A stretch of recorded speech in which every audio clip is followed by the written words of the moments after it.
Good evening all of student. कालच्या तासिकेमध्ये आदरणीय नानासाहेब मोठे सर यांनी आपणास मराठी व्याकरण या घटकाअंतर्गत नाम, सर्वनाम आणि विशेषण या 3 घटकाविषयी सखोल असं मार्गदर्शन कालच्या तासिकेमध्ये आपणास केलेलं आहे.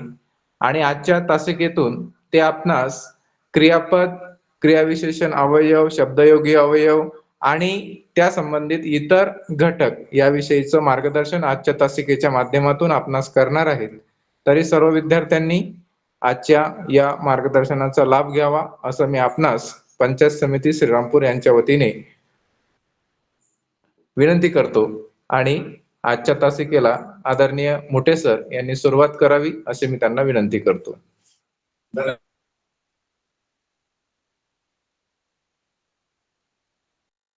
नाम, सर्वनाम, विशेषण.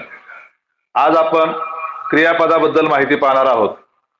क्रियापद आपल्याला माहित आहे की वाक्याचा अर्थ पूर्ण करणाऱ्या क्रियावाचक शब्दाला आपण क्रियापद असं म्हणतो.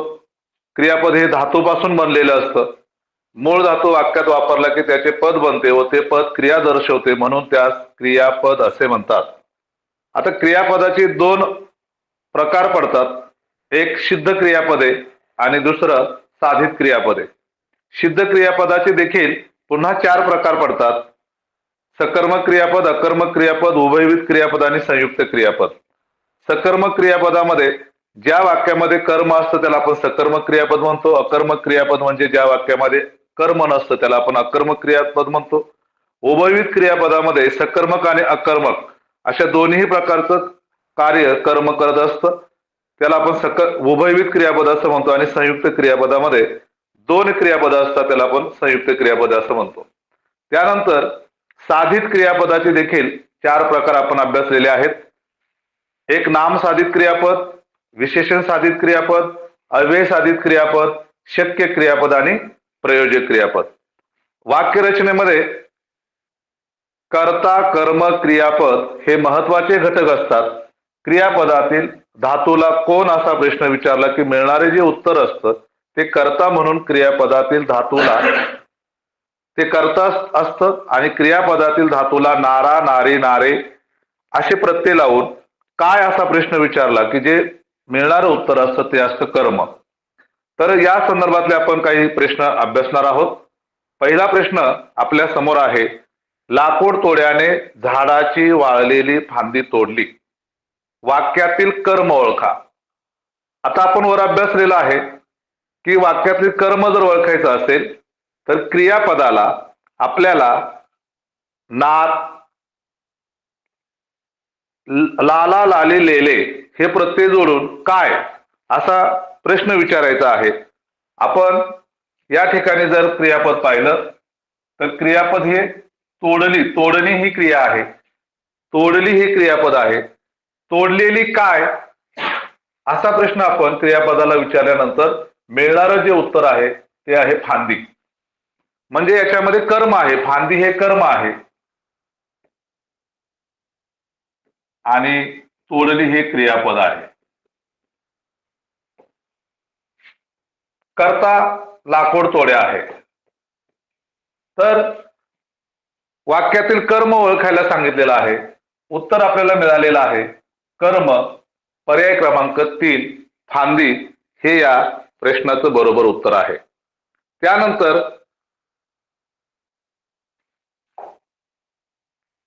पुढचा जो प्रश्न आहे तो चोराने कपाटाचे दार उघडले. वाक्यातील क्रियापदाचा प्रकार ओळखा. पहा, सकर्मक क्रियापद, अकर्मक क्रियापद, संयुक्त क्रियापद आणि प्रयोजक क्रियापद.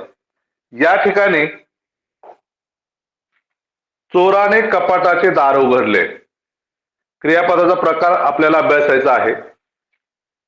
उघडले हे क्रियापद आहे. चोराने हा कर्ता आहे. आता उघडण्याची क्रिया कशावर घडलेली आहे तर उघडणारा चोर आहे आणि उघडणारं काय आहे तर ते आहे दार. उघडण्याची क्रिया ही दारावर घडलेली आहे, म्हणून या वाक्यामध्ये देखील दार हे कर्म आहे आणि याच्यामध्ये कर्म असल्यामुळे हे सकर्मक क्रियापद आहे. म्हणून पर्याय क्रमांक 1 हे उत्तर बरोबर आहे. त्यानंतर पुढचा जो प्रश्न आपल्याला विचारलेला आहे तो म्हणजे शेतकऱ्यांनी त्यांची सर्व देणी देऊन टाकली, वाक्यातील क्रियापदाचा प्रकार ओळखा. आता वाक्यामध्ये धातू साधित देऊन, धातू साधित आलेला आहे देऊन. देऊन हे धातू साधित का आहे, तर ते दे या मूळ शब्दापासून बनलेला आहे. देऊन मूळ धातू जो आहे तो आहे दे.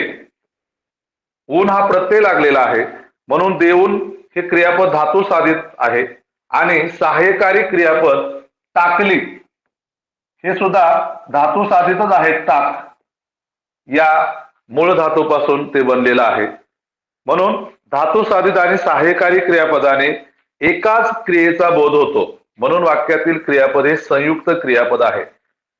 देणे, देऊन आणि टाकली या दोघांचं मिळून एकाच क्रियेचा बोध आपल्याला या ठिकाणी होतो, म्हणून याला आपण संयुक्त क्रियापद असं म्हणतो.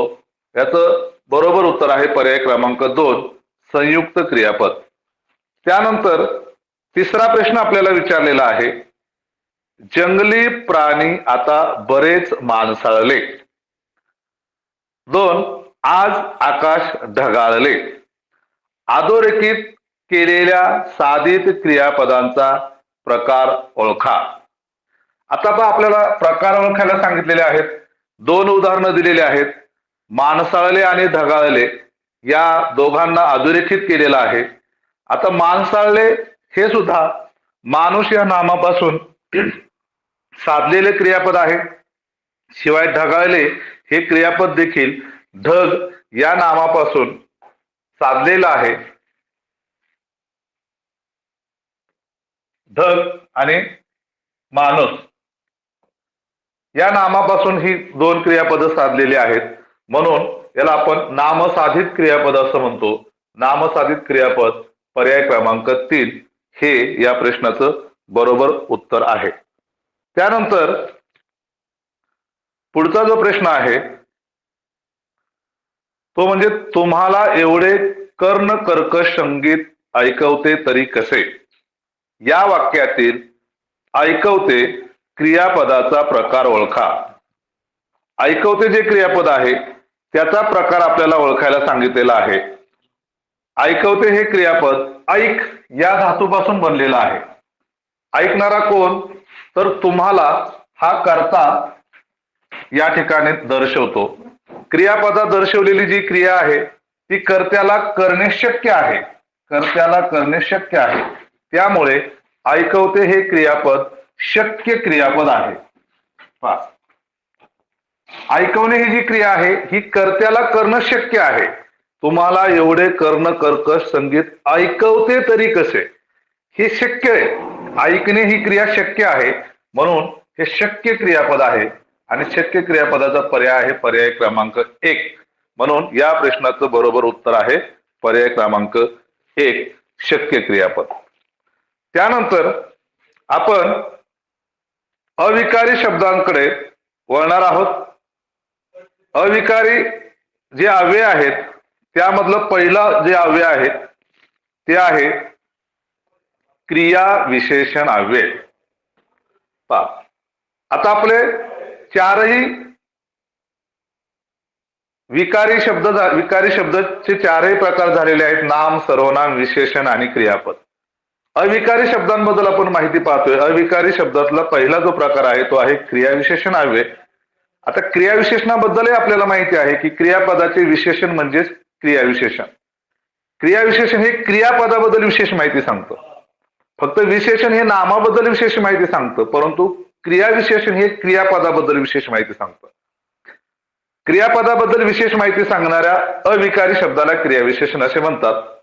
क्रियापदाबद्दल विशेष माहिती शोधताना क्रियापदाला केव्हा, कोठे, कसे, किती प्रमाणात, किती वेळा असे प्रश्न विचारावे लागतील. थोडक्यात काय तर क्रियेचे स्थळ, कुठे आहे, क्रियेची वेळ कोणती आहे, क्रियेची पद्धत रीत कशी आहे, क्रिया किती प्रमाणामध्ये घडलेली आहे, हे दर्शवणाऱ्या अविकारी शब्दांना क्रिया विशेषण अव्यय म्हणतात. उदाहरण पहा, बंदराला नारळ स्वस्त मिळतो. केव्हा मिळतो, कोठे मिळतो, कसा मिळतो, असे प्रश्न ज्या वेळेला आपण क्रियाविशेषणाला विचारतो त्यावेळेला वरील जो वाक्य आहे बंदराला नारळ स्वस्त मिळतं, हे चलवाचक क्रियाविशेषण, तर स्वस्त हे रीतिवाचक क्रियाविशेषण आहे हे आपल्या लक्षामध्ये येतं. पहा कसं. नारळ कोठे मिळतो असा प्रश्न ज्यावेळेला आपण विचारतो त्यावेळेला उत्तर येतं बंदराला मिळतं. कोठे यानुसार आपण स्थळ पाहतो, कोणत्या ठिकाणी मिळतं. त्यानंतर कसा मिळतो असा प्रश्न ज्या वेळेला आपण विचारतो त्यावेळेला उत्तर येतं स्वस्त. आता स्वस्त हे काय आहे, तर स्वस्त ही रीत आहे. स्वस्त महाग ही रीत आहे, ही रीत आहे. रीत म्हणजे पद्धत आहे आणि स्थळ म्हणजे ठिकाण आपल्याला माहित आहे. आता पहा, इथे दुसरं उदाहरण आपल्याला दिलेलं आहे. पूर्वी माणसे माणसासारखी वागत. या वाक्यामध्ये केव्हा, कोठे, कशी, किती प्रमाणात असे प्रश्न विचारून आपल्याला क्रियाविशेषण शोधता येते.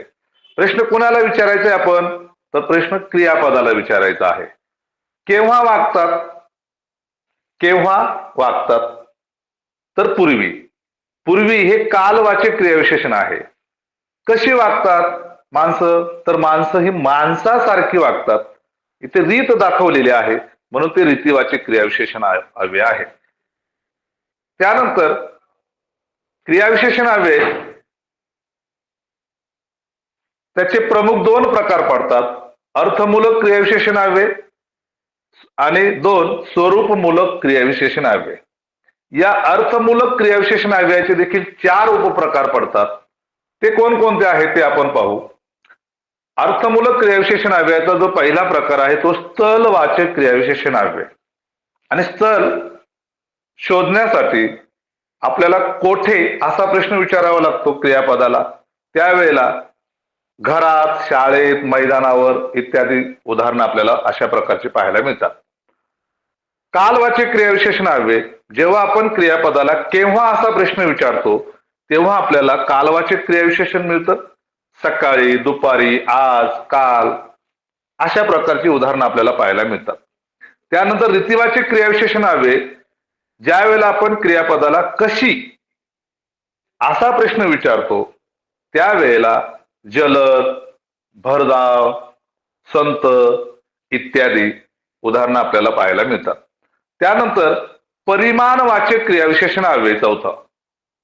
ज्यावेळेला आपण किती प्रमाणात असा प्रश्न क्रियापदाला विचारतो त्यावेळेला जे उत्तर मिळतं ते परिमाणवाचक क्रियाविशेषण हवे असतं. उदाहरणार्थ एकदा, अनेकदा इत्यादी.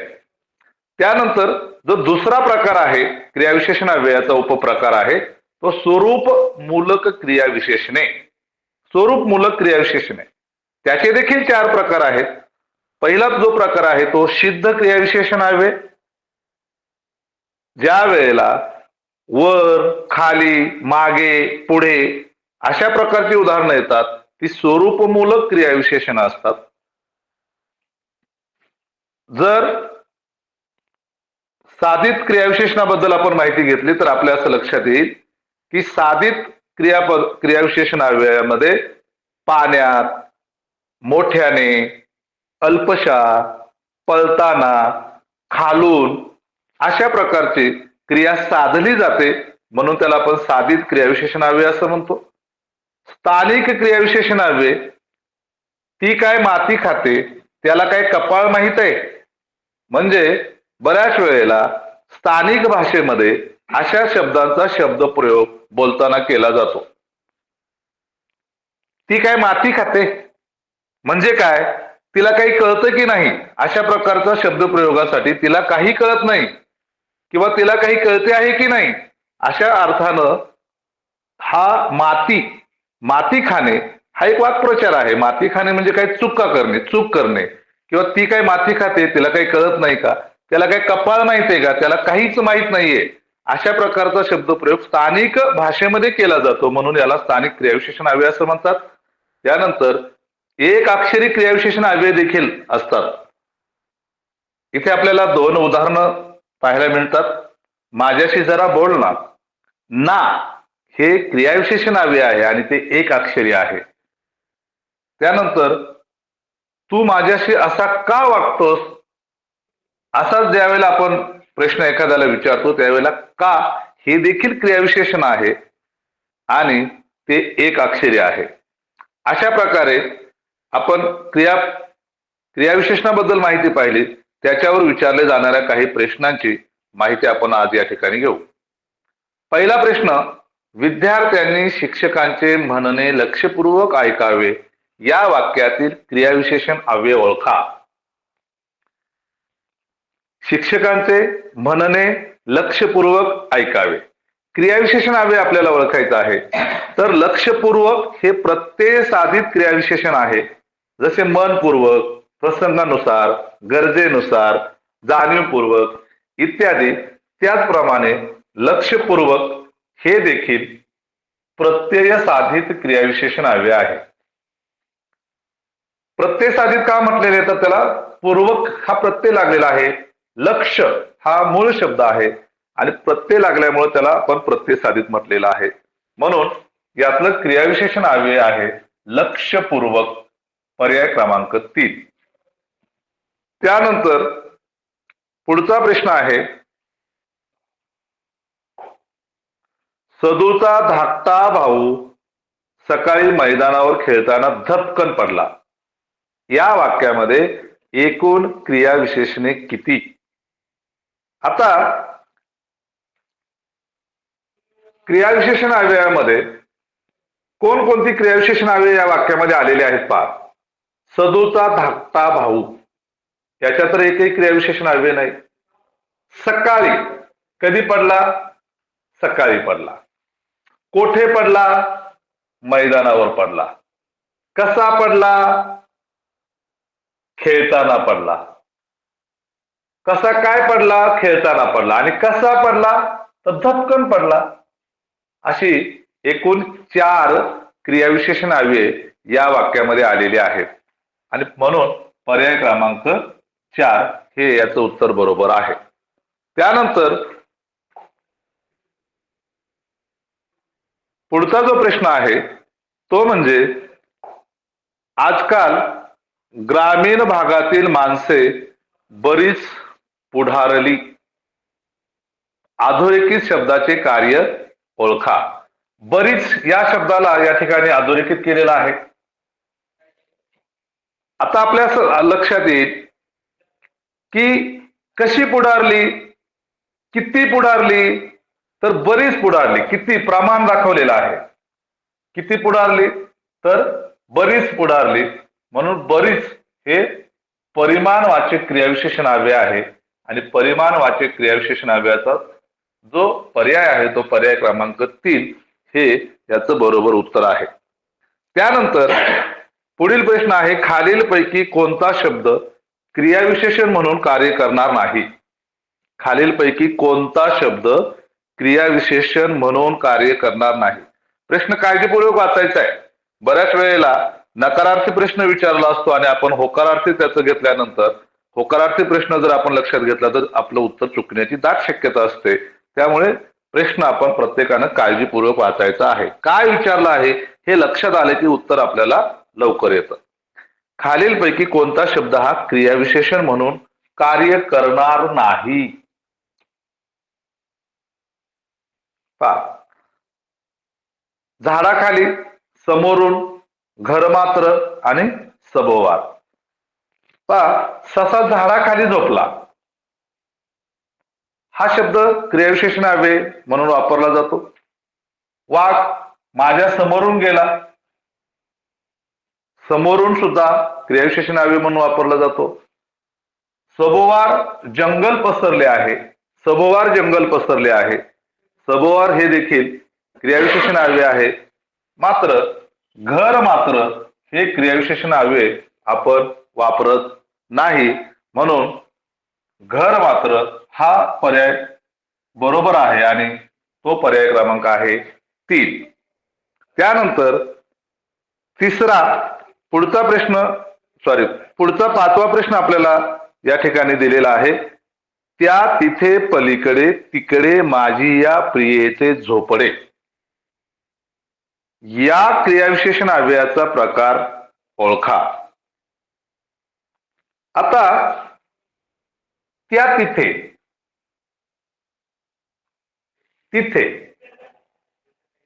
कुठे, पलीकडे, तिकडे ही स्थिती दर्शवणारी क्रियाविशेषण अव्यय आहेत. स्थल दर्शवणारी ही स्थितीवाचक असली तरी सुद्धा ती स्थलवाचक क्रियाविशेषण अव्यय आहेत. कुठे, तिथे, कुणीकडे, पलीकडे, कुठे, तिकडे, कुठे झोपडे आहे, तिथे झोपडे आहे, पलीकडे आहे, तिकडे आहे. म्हणून स्थल इथे स्थिती दर्शवलेली आहे. म्हणून पर्याय क्रमांक 3 स्थितीवाचक क्रियाविशेषण अव्यय. आता स्थलवाचक क्रियाविशेषण अव्यय आपल्याला इथे पर्याय दिलेला आहे का? नाही. जर स्थलवाचक क्रियाविशेषण अव्यय पर्याय दिला असता आणि स्थितीवाचक क्रियाविशेषण अव्यय दिला नसता तर इथे स्थलवाचक क्रियाविशेषण अव्यय आला असतं. परंतु आपल्याला इथे स्थितीवाचक क्रियाविशेषण अव्यय हा पर्याय असल्यामुळे पर्याय क्रमांक 3 हे आपलं बरोबर उत्तर आहे.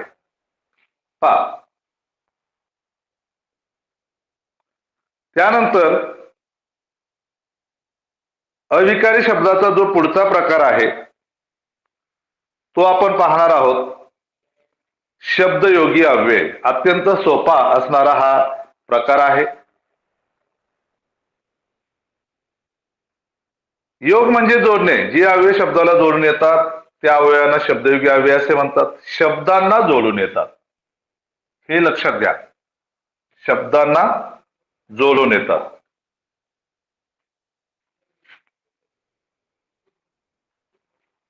शब्दयोगी अव्यय जशी नाम सर्वनामांना जोडून येतात तशी ती विशेषण, क्रियापद व क्रियाविशेषण अव्ययांना देखील जोडून येतात. म्हणजे हा शब्द कुठेही जोडला जाऊ शकतो. नामाला, सर्वनामाला, क्रियापदाला, क्रियाविशेषणाला, कशालाही जोडला जातो. उदाहरण पहा. त्याच्या घरापुढे बकुळीचे झाड आहे. घर हा जो नाम आहे या नामाला पुढे हा शब्द जोडलेला आहे.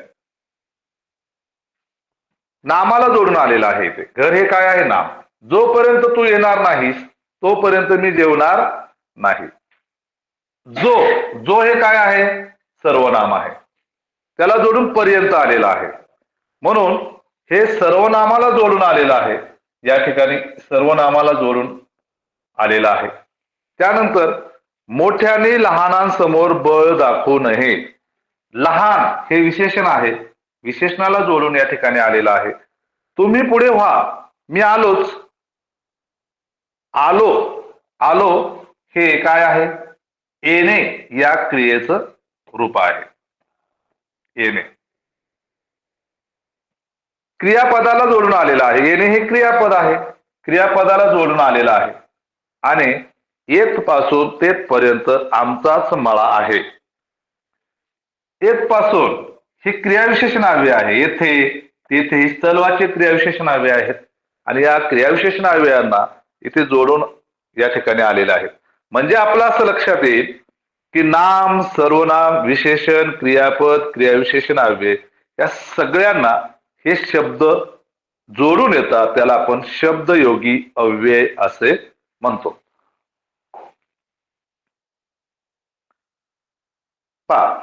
हे जे विभक्ती प्रत्यय असतात या विभक्ती प्रत्ययांना स्वतःचा अर्थ नसतो, पण शब्दयोगी अव्ययांना स्वतःचा अर्थ असतो.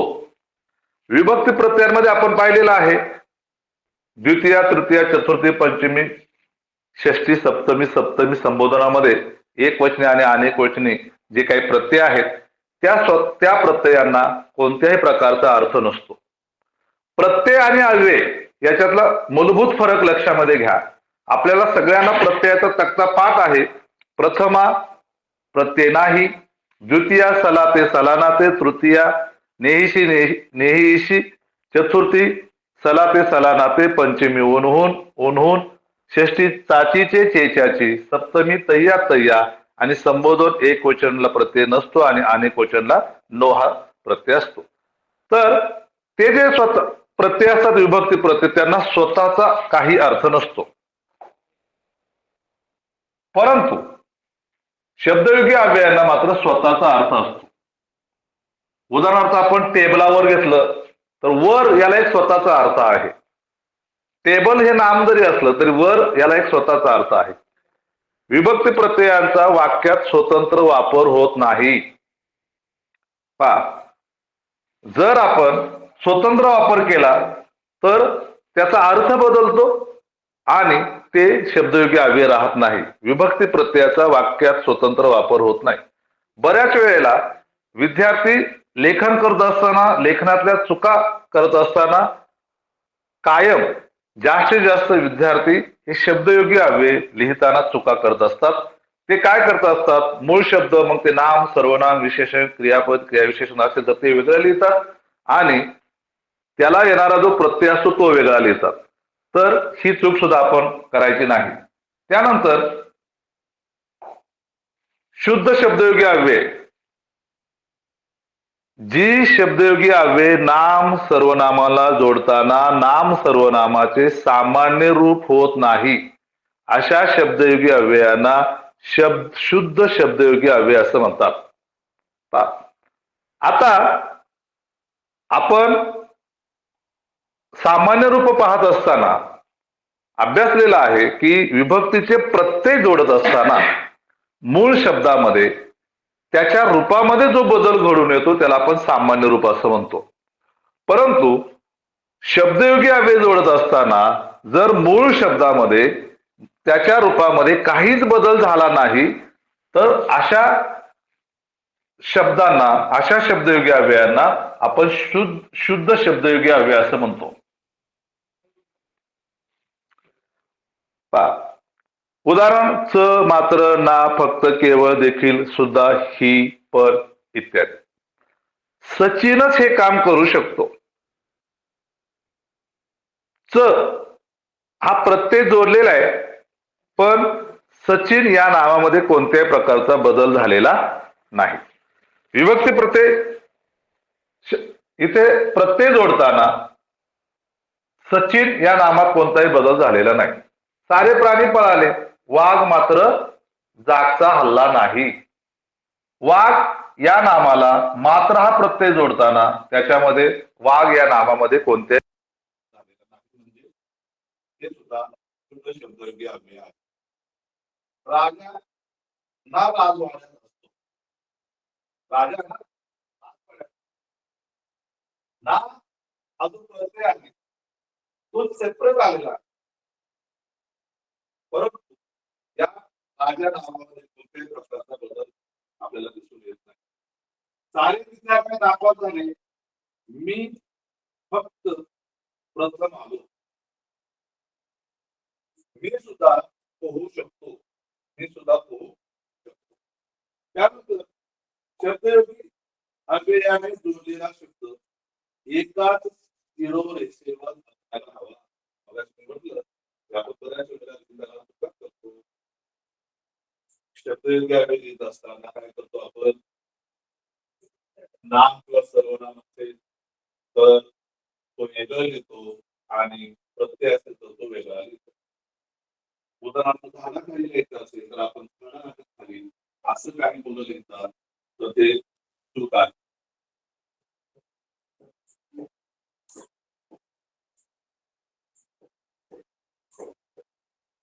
शब्द असाच आहे, झाड आणि खाली हे दोन वेगळे शब्द आहेत. पण बऱ्याच वेळेला जर आपण असं लिहिलं तर ती चूक आहे.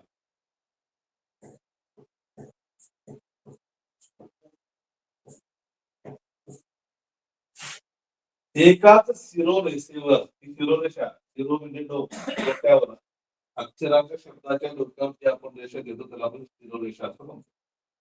आता पहा, रामाकडून हे काम होणार नाही. एका शिरोष्ट खाली आलेला आहे. रामाने हे काम होणार नाही.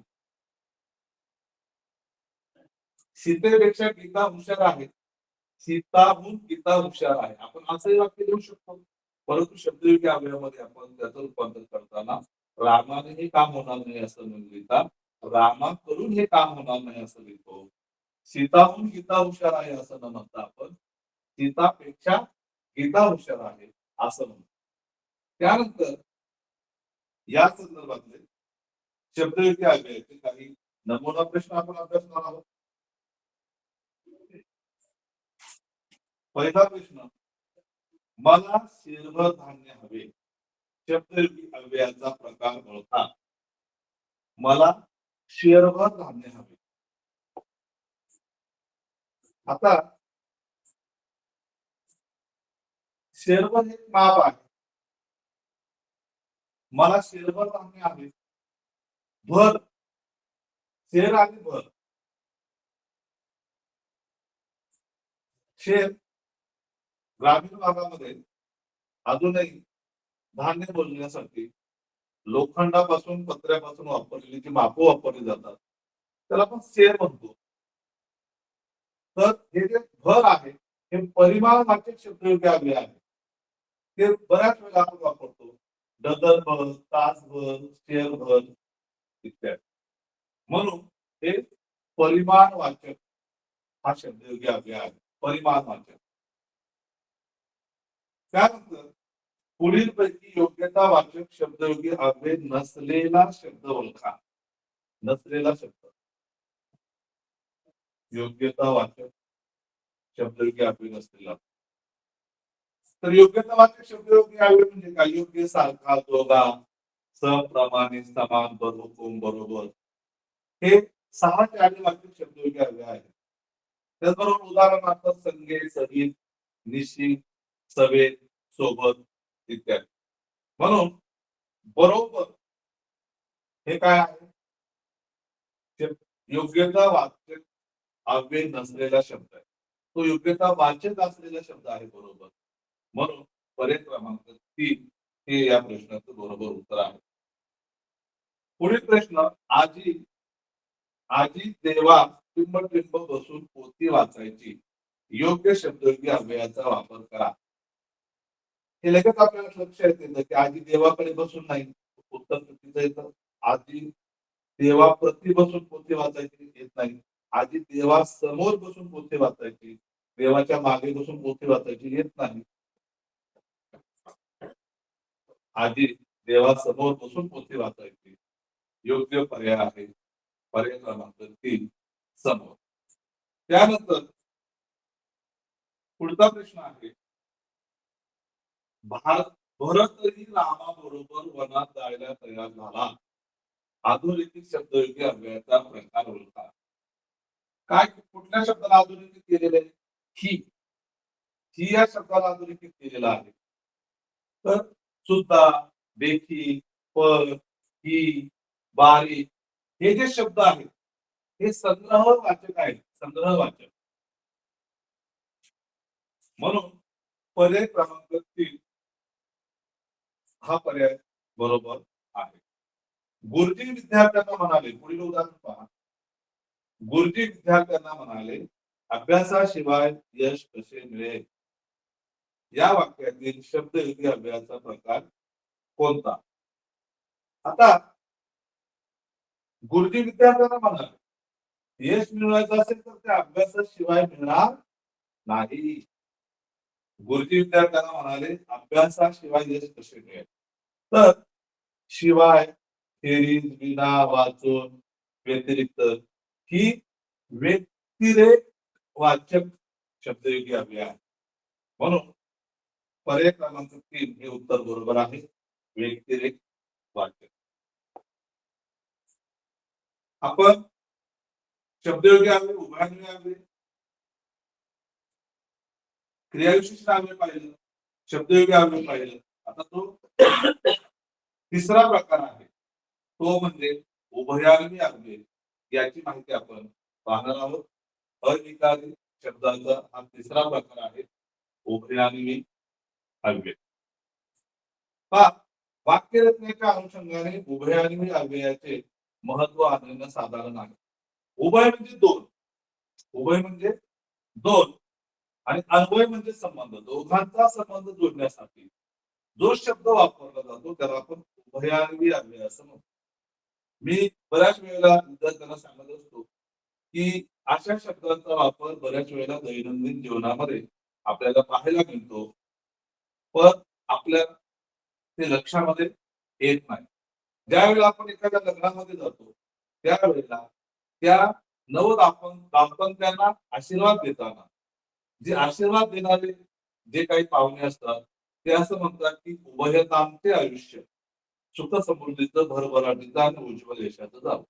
उभयार्थ म्हणजे कोण? उभय म्हणजे कोण? तर दोघे, वर आणि वधू.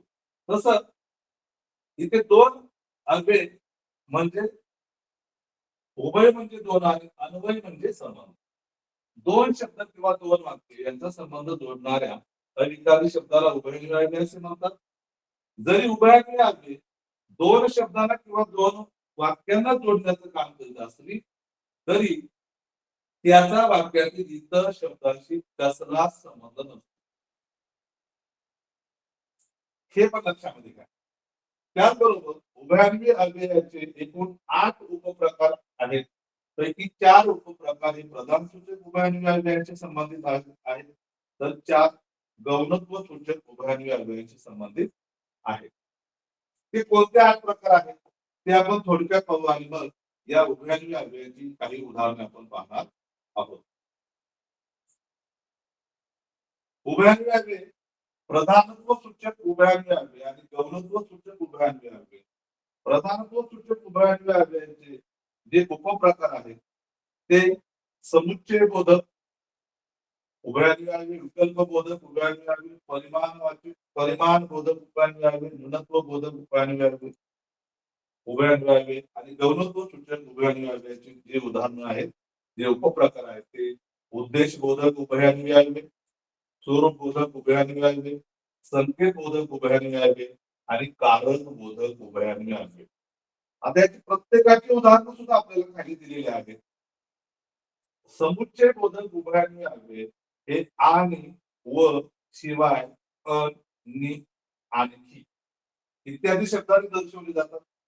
विकल्प बोधक उभयान्वी अव्यय किंवा विकल्प म्हणजे आपल्याला माहिती, विकल्प म्हणजे पर्याय, किंवा, वा, अथवा, अगर, नाही तर.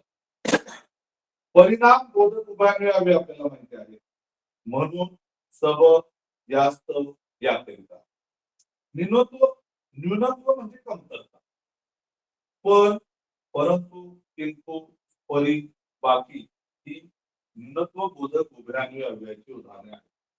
त्यानंतर उद्देश बोधक उभयान्वी अव्ययाची जी उदाहरणं आहेत ती म्हणून, जास्त, याकरिता. आता आपल्या एक गोष्ट इथे लक्षात आली असेल की म्हणून, यास्तव आणि करिता ही प्रधानत्व सूचक उभयान्वी अव्ययामध्ये देखील येतात आणि गौणत्व सूचक उभयान्वी अव्ययामध्ये देखील येतात. ते वाक्य कोणत्या अर्थाचं आहे, ते वाक्यामध्ये कोणत्या अर्थाने वापरलेलं आहे, परिणाम म्हणून वापरलेला आहे का उद्देश बोधक वापरलेला आहे, हे लक्षात आल्यानंतरच आपल्याला त्याचं बरोबर उत्तर शोधता येईल. त्यानंतर स्वरूप बोधक उभयान्वी अव्यय म्हणजे, म्हणून, की, जे ही त्याची उदाहरण आहे.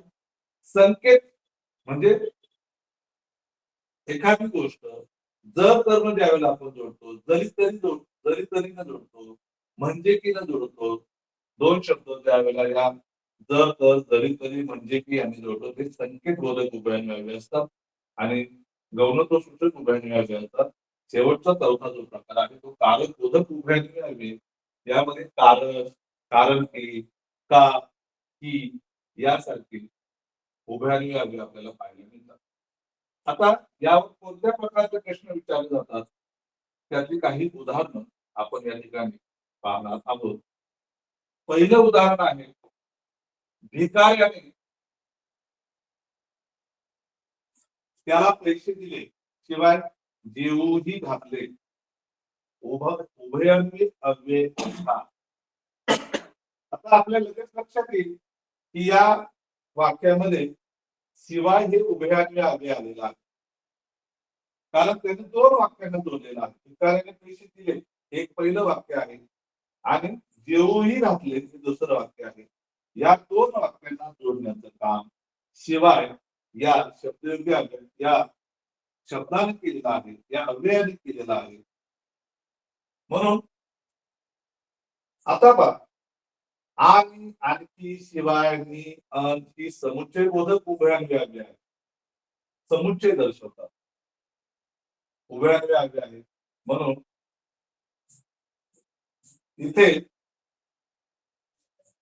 उभयान्वी अव्यय ओळखायला सांगितलेलं आहे ते म्हणजे शिवाय. फक्त उभयान्वी अव्यय ओळखायचं आपल्याला, त्याचा प्रकार विचारलेला नाही, तो आहे शिवाय. त्यानंतर पुढचा जो प्रश्न आहे, यंदा कर्तव्य नाही तस्मात कार्यक्रमही नाही. उभयान्वी अव्ययाचा प्रकार ओळखा. प्रकार ओळखायला सांगितलेला आहे आपल्याला. पहिल्या प्रश्नामध्ये आपल्याला उभयान्वी अव्यय ओळखायला सांगितलं होतं. या प्रश्नामध्ये आपल्याला उभयान्वी अव्ययाचा प्रकार ओळखायला सांगितलेला आहे.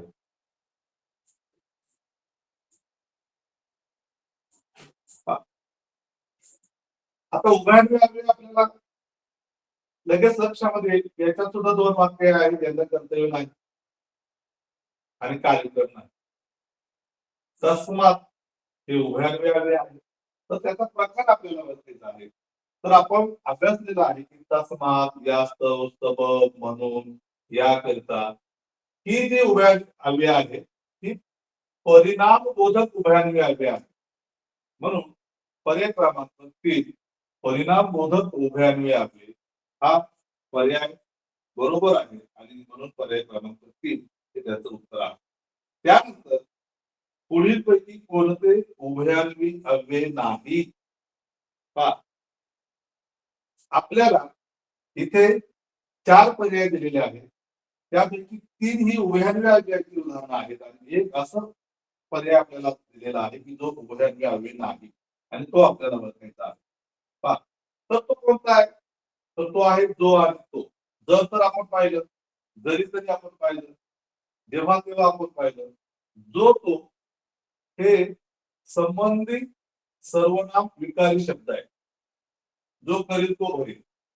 जो तो सर्वनामाचा वापर सर्वनाम म्हणून हे काम करतात दोघं जण.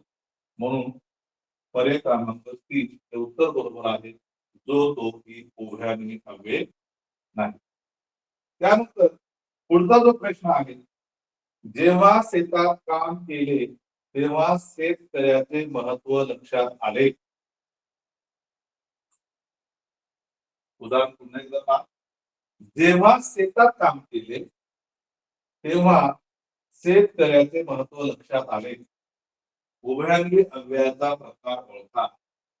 आता आपण अभ्यासलेला आहे की जेव्हा तेव्हा, जर तर, जरी तरी हे संकेत बोधक उभयान्वी अव्ययाचे प्रकार आहेत.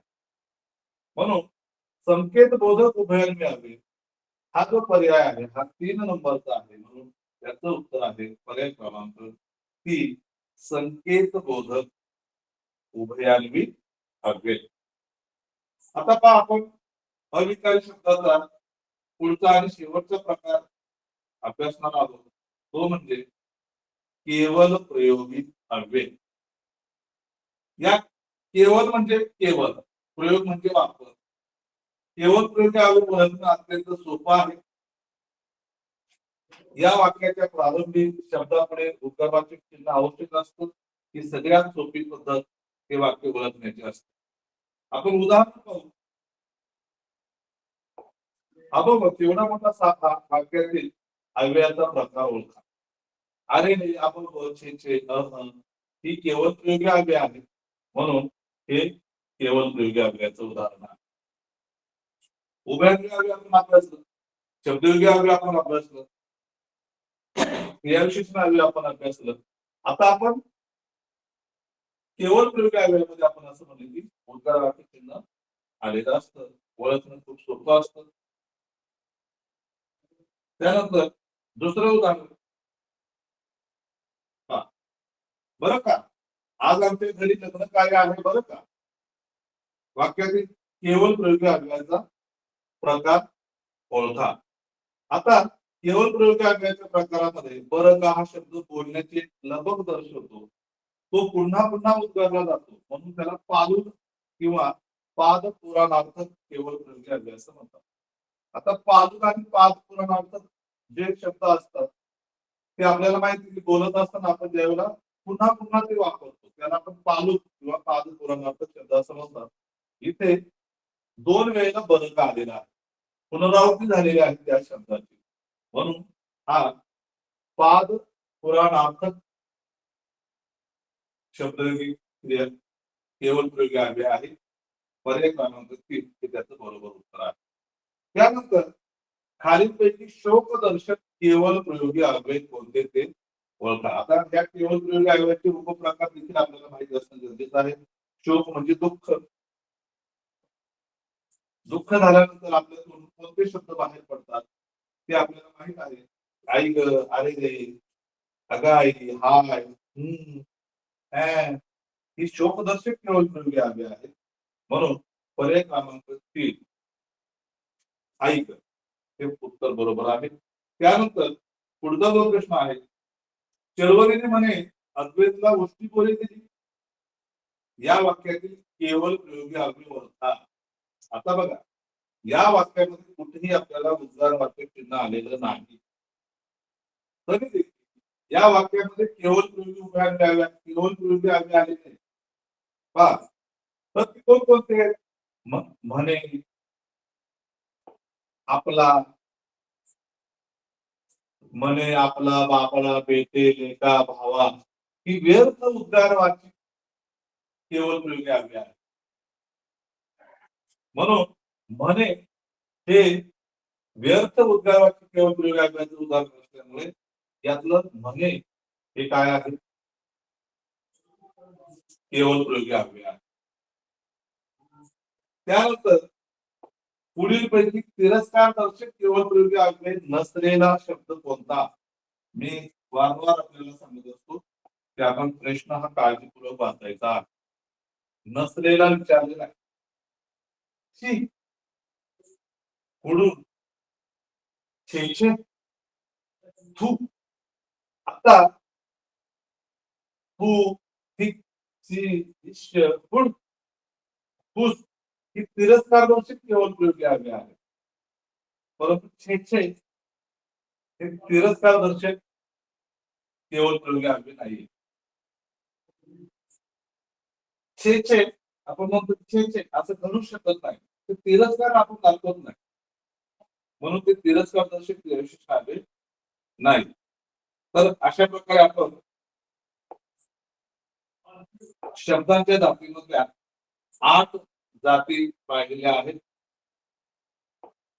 आता आपण लिंगवचन या घटकाची माहिती पाहणार आहोत आणि विभक्तीचा कारकार्थ देखील अभ्यासणार आहोत.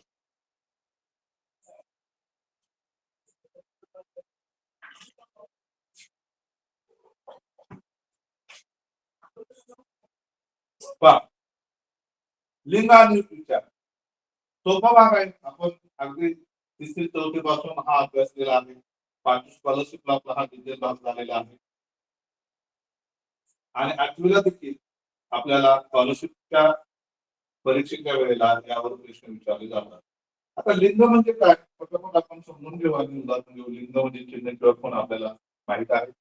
नामाच्या अंगी असणारे वास्तविक किंवा काल्पनिक पुरुषत्व, स्त्रीत्व किंवा उभय भिन्नत्व याचा बोध करून देणारे चिन्ह म्हणजे लिंग होय. लिंग ओळखण्यासाठी नामाच्या रूपाचा विचार केला जातो. कोणतं रूप आहे नामाचं त्याचा विचार केला जातो. नामाचे एक वचनात जे लिंग असेल तेच अनेक वचनामध्ये कायम राहते हे प्रत्येकाने लक्षात ठेवा. एक वचनामध्ये जे लिंग राहते तेच अनेक वचनामध्ये कायम राहते. म्हणून जर आपल्याला अनेक वचनामध्ये लिंग विचारला असेल तर त्याचं आपल्याला एक वचन करून घ्यायचं आहे आणि एक वचनी रूपामध्ये त्याचं लिंग कोणतं आहे तेच त्याचं अनेक वचनी लिंग राहतं. काही उदाहरणामध्ये आपण ते पाहू. जेव्हा एखाद्या शब्दाचे लिंग निश्चित सांगता येत नाही तेव्हा त्या लिंगाला सामान्य किंवा अनिश्चित लिंग असं म्हणतात. बरेच असे शब्द असतात की ज्यांचं निश्चित लिंग सांगता येत नाही. उदाहरणार्थ मी स्त्रीलिंगी पण असतं आणि पुल्लिंगी पण असतं. तू, मित्र, पक्षी इत्यादी. जेव्हा नामाचा वापर वेगवेगळ्या लिंगात केला जातो तेव्हा त्यास उभयलिंगी किंवा बहुलिंगी असं म्हणतात. बरेचसे नाम असे की दोन्ही लिंगांसाठी वापरले जातात. स्त्रीलिंगीसाठी सुद्धा आणि पुल्लिंगी लिंगासाठी सुद्धा वापरले जातात. त्याला उभयलिंगी किंवा बहुलिंगी असे म्हणतात. उदाहरणार्थ वेळ, तो वेळ, ती वेळ, वेळ, तो वेळ, ती वेळ, अस्वल, ती अस्वल आणि ते अस्वल. त्यानंतर फक्त पुल्लिंगी वापर होणारे शब्द पोपट, तो पोपट, साप, तो साप, सुरवंत, तो सुरवंत, मासा, तो मासा, गरुड, तो गरुड. फक्त स्त्रीलिंगी वापर होणारे शब्द ऊ, ती ऊ, घाट, ती घाट, जळू, ती जळू, ती सु, ती सु, सुसर, तू, ती सुसर, दूर, ती सुसर. आणि फक्त नपुंसक लिंगी वापर होणारे शब्द लिंबू, गळू. तो लिंबू आपण म्हणत नाही, ती लिंबू म्हणत नाही, ते लिंबू म्हणून नपुंसक लिंगी आहे. गळू, तो गळू म्हणत नाही, ते ती गळू म्हणत नाही, ते गळू म्हणून ते फक्त नपुंसक लिंगी आहे. नामाच्या रूपावरून एखादी वस्तू वास्तविक बदल साधून पुरुष जातीची आहे, तिसरी जातीची आहे, ही दोन्हीपैकी कोणत्याच जातीची नाही हे ज्यावरून कळतं त्या शब्दाचे लिंग असे त्या शब्दाला लिंग असे म्हणतात. मराठी भाषेत पुल्लिंग, स्त्रीलिंग व नपुंसक लिंग हे तीन प्रकार आहेत.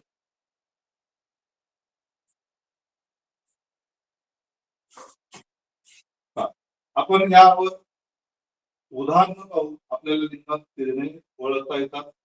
गजूबाईंनी बाजारातून डाळ तांदूळ आणले. अधोरेखित केलेल्या शब्दाचे लिंग ओळखा. कुठल्या शब्दाला अधोरेखित केलेलं आहे? डाळ तांदूळ. आता आपल्याला हे लिंग ओळखताना काय करायचं आहे? मूळ शब्द घ्यायचा आहे डाळ तांदूळ. तर कोणता तांदूळ आहे? तो तांदूळ. तो हे पुल्लिंग आहे म्हणून पर्याय क्रमांक 1 हे उत्तर बरोबर आहे. त्यानंतर निशिगंध तर आपले सारे वैभव चवड्यावर उभा राहून जगाला दाखवत असतो. वाक्यात आलेली नपुंसक लिंगी नामे किती? आता वैभव व जग ही दोन नामे नपुंसक लिंगी आहेत. वैभव हे नाव व्यक्तीचं नाव नाही. वैभव हे गुणाचं नाव आहे. ते वैभव आणि ते जग म्हणून दोन नपुंसक लिंगी नाम आलेले आहेत म्हणून पर्याय क्रमांक 2 हे उत्तर बरोबर आहे.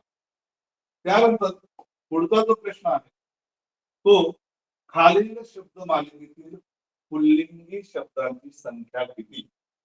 आता ही आपल्याला मोजायची पुल्लिंगी कोणकोणती आहेत. आपल्याला माहित आहे की ती आलं तर स्त्रीलिंगी, तो आला तरच पुल्लिंगी. आता जावई, तो जावई, बोका, तो बोका, लिंबू, ते लिंबोळी म्हणजे पुल्लिंगी येणार नाही. लांडोर, ती लांडोरी. त्यानंतर तंबाखू, ती तंबाखू. प्रामाणिकपणा, तो प्रामाणिकपणा. गुलामगिरी, ती गुलामगिरी. डाळ तांदूळ, तो डाळ. तिथे तांदूळ शब्द महत्वाचा आहे. डाळ आपल्याला जोडेल कारण तो तांदूळ. त्यानंतर डाळ वांगी, ती डाळ वांगी, ती वांगी. साखर भात, तो भात. वाडे, तो वाडा. इथे आपल्याला काय करायचंय? एक वचनी शब्द करूनच लिंग शोधायचं आहे. वाडाचं लिंग येतं वाडा, या शब्दाचं लिंग येतं तो वाडा. इथे जरी अनेक वचनी असलं तरी मगाशी मी तुम्हाला सांगितल्याप्रमाणे त्याचं एक वचनी करून घ्यायचं आणि एक वचनीमध्ये जे लिंग असतं तेच लिंग या ठिकाणी. म्हणून 1 2 3 4 5 आणि 6 6 पुल्लिंगी नामांची संख्या आलेली आहे म्हणून पर्याय क्रमांक 2 हे उत्तर बरोबर आहे. त्यानंतर आपण पुढचं घटक अभ्यासणार आहोत तो म्हणजे वचन. वचन सुद्धा आपल्याला माहित आहे, आपण अभ्यासलेलं आहे. एक वचन अनेक वचन. त्यातली काही उदाहरणं आपण पाहू. खालीलपैकी वचन बंधानुसार चुकीची जोडी ओळखा. भोवरा, एक भोवरा अनेक भोवरे. बरोबर आहे. आपल्याला काय ओळखायचं आहे? आपल्याला चुकीची जोडी ओळखायची आहे. आपल्याला चुकीची जोडी ओळखायला सांगितलेली आहे. प्रश्न काळजीपूर्वक वाचायचा आहे. भोवरा भोवरे बरोबर आहे. राजा राजे बरोबर, एक राजा अनेक राजे बरोबर आहे. एक म्हैस अनेक म्हशी हे सुद्धा बरोबर आहे. आणि एक शपथ अनेक शक्ती असे येत नाही, तर अनेक शक्ता असेल.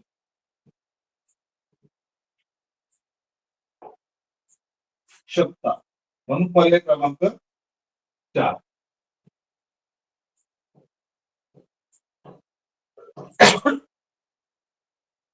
पर्याय क्रमांक 4 हे उत्तर चुकीची जोडी आहे. त्यानंतर खालीलपैकी निश्चितपणे एक वचनी नाम ओळखा. निश्चितपणे एक वचनी म्हणजे काय, की जे एक वचनासाठीच वापरलं जातं, अनेक वचन त्याचं होत नाही. का वासरू वासरे, गळू गलवे, सुतळी सुतळ्या. परंतु इथे सुतळी सुतळ्या, साडी साड्या, म्हणून या ठिकाणी सुतळी हा जो शब्द आहे हा निश्चितपणे एक वचनी आहे. गळू गळवे, वासरू वासरे, साड्या साडी साड्या असं रूपांतर होतं. परंतु इथे देताना आपल्याला सुतळी दिलेलं आहे, त्याचं सुतळ्या असं होतं. म्हणून निश्चितपणे एक वचनी आपल्याला जो पर्याय आहे तो 3 सुतळी. पुढचा प्रश्न आपण पाहणार आहोत. पुढीलपैकी निश्चितपणे अनेक वचनी नाम ओळखा. पुढीलपैकी निश्चितपणे अनेक वचनी नाम ओळखा. पै, चाक, तळी आणि केळे. पै पया,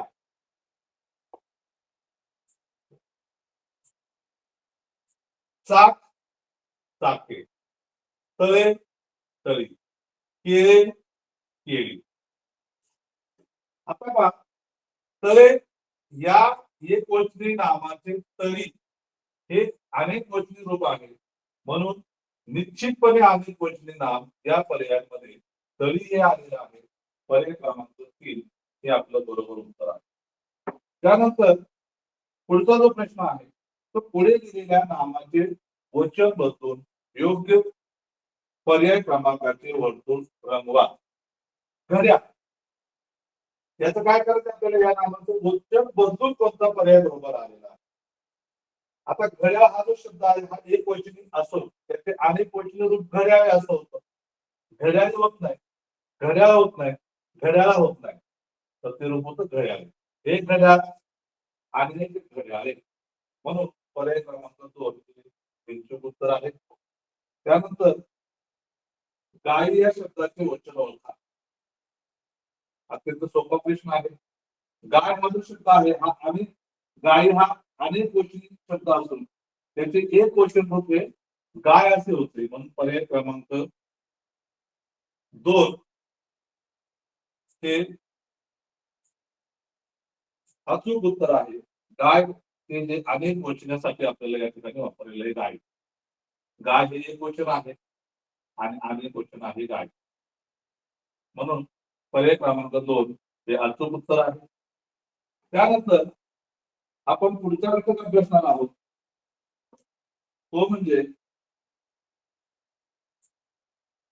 विभक्ती कारकार्थ व शब्दांचे सामान्य रूप. विभक्ती नाम आणि सर्वनाम यांचा वाक्यातील क्रियापदाशी किंवा इतर शब्दांशी येणारा जो काही संबंध विकाराने दाखवलेला असतो, बदलाने दाखवलेला असतो. विकार म्हणजे बदल, त्याला आपण विभक्ती असं म्हणतो. नाम आणि सर्वनाम यांचा जो संबंध आहे तो कोणाशी? क्रियापदाशी. किंवा इतर शब्दांशी जो काही बदल विकार दाखवला जातो त्याला आपण विभक्ती असं म्हणतो. विभक्ती प्रत्यय नामाचे किंवा सर्वनामाचे विभक्तीचे रूप तयार करण्यास त्याला जी अक्षरे जोडतात त्यात आपण विभक्ती प्रत्यय असं म्हणतो. विभक्ती प्रत्यय आपण अभ्यासलेले आहेत. विभक्ती प्रत्ययाचा तक्ता आपण अभ्यासलेला आहे. विभक्ती ह्या 8 प्रकारच्या विभक्ती आहेत. प्रथमा, द्वितीया, तृतीया, चतुर्थी, पंचमी, षष्टी, सप्तमी आणि संबोधन. त्यानंतर सामान्य रूप म्हणजे काय तर प्रत्यय लागण्यापूर्वी नामाच्या किंवा सर्वनामाच्या स्वरूपात जो बदल होतो त्याला आपण सामान्य रूप असे म्हणतो. उदाहरणार्थ घोडा हिचं नाव आपण घेतलं आणि घोडा या नामाला जर आपण प्रत्यय लावला